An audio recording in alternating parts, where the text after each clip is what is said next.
to us is Coach Scott Nagy. His comments are brought to you by CMC Mitchell and Associates. As Coach joins us here post-game. Final score, Bradley 83, Southern Illinois 60. Coach, I'll just start with you. Just what was your message to your group just a moment ago, the first things that you wanted to talk to them about after the game? Mostly just, you know, we're obviously not moving in the right direction right now, and you know, so there's whenever you have these setbacks, there's the opportunities to either move in that direction or you have a comeback. And you know, we've talked about this before. You've heard every championship team and everybody talk about, you know, when they interview people at the end of the year, it's like, oh, we went through so much adversity. I mean, everybody goes through it. Yeah. Everybody goes through it, and so this will test us. You know, and what I told them is winning.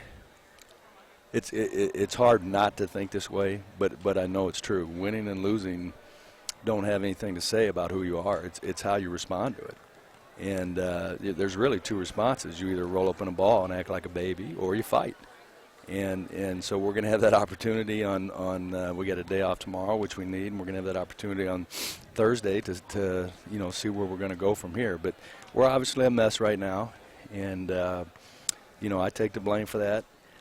You know, I thought we had them ready to play, but we just were, you know, we were very soft on the ball early, and you know, it let them get going, and then they just had so much confidence we just couldn't get them stopped. Coach, what's most frustrating to you just right now? Mostly just our defense. You know, I was really coming into this game. I thought that's, you know, what had a chance to carry us, and obviously offensively we were just I mean, you saw the second possession there. We couldn't even catch the ball. I mean, it went through our hands probably 4 times in one possession. And so, you know, there was some nerve. Like, there's just no reason for it. And I don't get it. But, you know, I continue just to look at myself. I got to take a look at myself first and how I can help these guys. And, you know, beating them up isn't going to help them with that. And so, you know, I've got to – it's my job to figure out what's going to be the best route for this basketball team. Clearly, we have some deficiencies, and we're going to have to guard way better than that if we're ever going to win the games we want to. Coach, how did, in the first half, Zeke Montgomery goes 7 for 10 from the floor and 4 for 5 from 3. How did you want your team to guard him different? Well, was it the first possession? Was he the one that made the 3? Yes. Yeah, I mean, we had a great defensive possession, and then we just let him jump up and shoot the ball. And our, you know, our players know the stats. They know all the tendencies, and you know, that's where it started. It just started with the very first possession, and. You know, you sometimes as a coach, you just, like, there aren't any explanations. Everybody wants an explanation. Well, I'd like to give you one, but yeah. when you've done everything you can do to tell your players and show them, and then people want an explanation, you say, well, I mean, there really isn't one because we should have known. And you know, then I think, well, then I just didn't do a good enough job explaining to them that this guy, the percentage he's shooting. You guys you gave it 50 points in the first half. Your team had 6 fouls given. Is that an indicator to you on your effort? No, it's not. You know, we want to guard without fouling. We want to be physical without fouling. I thought in the post we did that pretty well. You know, even their big post guy that came in, I thought we were very, very physical with him. We were just soft on the ball.